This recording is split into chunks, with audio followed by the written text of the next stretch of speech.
I'm Bart Spence, and welcome back to another episode of The Aha Factor. Friends, in our last episode, I discussed the value and the importance of ensuring that you have happy employees, because it's happy employees that make happy customers. Now, I also revealed that the path to creating happy employees is through great leadership. And over the past week, I've gotten a lot of questions through the email. Hey, Bart, what do you think is the best characteristic a leader can have? What do you think is the most important skill? Do you believe in natural born leaders? And these are all great questions, and so I want to address them. Natural born leaders. No, I don't believe in natural born leaders. What I believe is that some people are born with the right characteristics to become great leaders. Characteristics like kindness and patience and empathy. Matter of fact, I'm going to have an entire episode dedicated just to empathy because it's that important. And then I think there are the skills. The skills come with time. It comes with experience.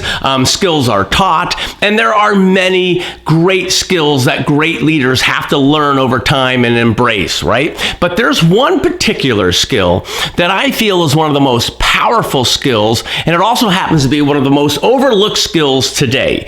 And what I'm talking about is the skill of humor. It's leading with laughter. And before you dismiss this, I'm not talking about being a comedian. I'm not even talking about being funny. What I'm talking about is, a leader who shows up and creates an environment where people don't feel freaking miserable in the morning to go to work. It's about creating an environment of fun. I mean, Gallup has been reminding us every couple of years that north of 80% of all employees today are disengaged, unhappy, and looking to move somewhere else. That's a lot of people waking up miserable in the morning. I am a firm believer that when leaders learn to harness the skill of humor, when they learn to show up and create an environment for everybody where it's fun and engaging, they become very approachable. They become trusted. And they create an environment where people can excel. All right. I have an entire book I'm writing about this. Okay. It's entitled Permission to Laugh. And it's all about leveraging humor in the workplace for the purpose of creating happiness and success. Look, I want to give an example of what I'm referring to, because I'm sure there's some confusion. I know there are people thinking right now, well, I'm not funny. I don't know how to tell a joke. Irrelevant. That's not what I'm talking about. A few weeks ago, I was invited to a company, transportation company, and they hired me to work with the leadership team. Excuse me. And so they were having a lot of accidents and motor vehicle accidents. They do a lot of driving. It's a transportation company. And the ownership and the leadership team, they're very frustrated because it was costing a lot of money, workers' comp claims, property damage.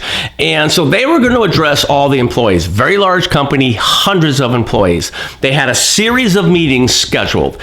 And I was invited to sit in and observe the leadership team as they presented the meetings and give them my feedback.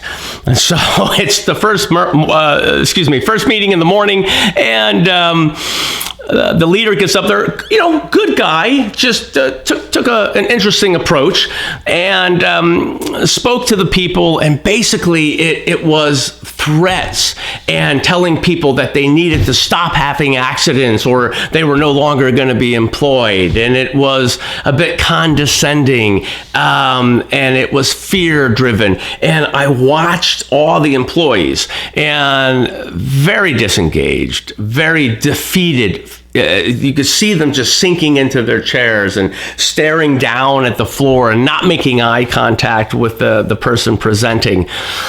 And when it was all over, I was invited into the CEO's office along with all the other leaders. And the gentleman who spoke said to me, well, what do you think? You think they got the message?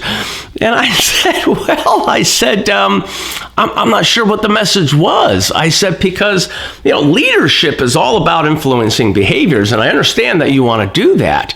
But telling somebody to stop exhibiting this behavior and start exhibiting this behavior without even really understanding what's driving that behavior is about as successful as telling a short person they need to be tall.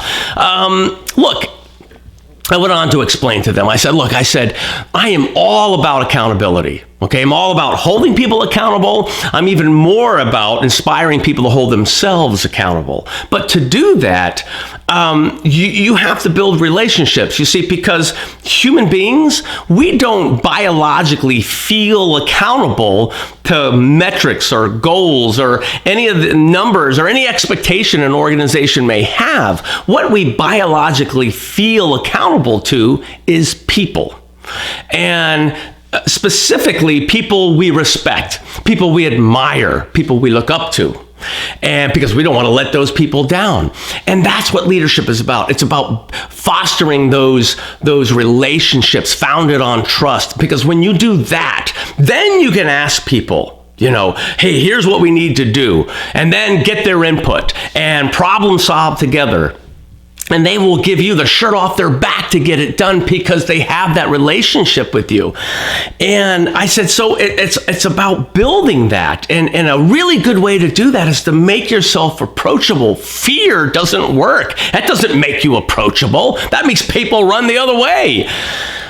And, I expected it. Supervisors, the leaders there got a little defensive. And, well, what would you do? And I said, well, that's a really fair question. And I said, and if you don't mind, I said, I'll tell you what, on the next meeting, why don't you let me lead off the meeting and let me demonstrate to you what I'm talking about. Let me show you how you using a little bit of humor, what speakers call icebreakers, right? How it can get the people's attention, how effective it can be. And they bought in. They were good with it. So fast forward, here we are. We're at the next meeting, and I'm in front of, 75 people. And I look at them, and now these are all drivers. And I said, hey, how many of you have children who drive? The hands went up. I said, how many of you remember when they first started driving? And the hands stayed up. And I said, you guys all remember that old statistic, I think it's still pretty true, that somewhere between 30 and 50% of all accidents happen within 1 mile of where we live. And, people are shaking their heads. And I said, well, I have a daughter. She's 16, and she's on her learner's permit. She's learning to drive. And I said, and she's a pretty good driver, but she tends to get a little distracted, and that's concerning to me. And so a couple of weeks ago, we just finished up practicing driving, and I thought, I really want to talk to her because I noticed the closer we got to home, the more distracted she got. And I thought about that old statistic.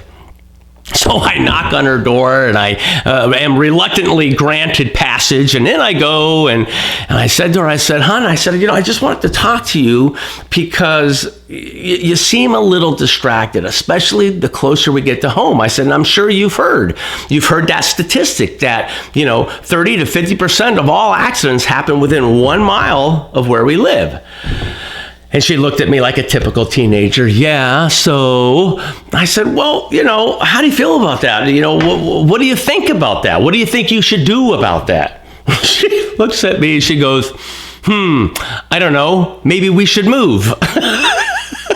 All accidents 1 mile where we live, right? And, the people I was speaking to, they started cracking up. They found that to be very humorous, which it was.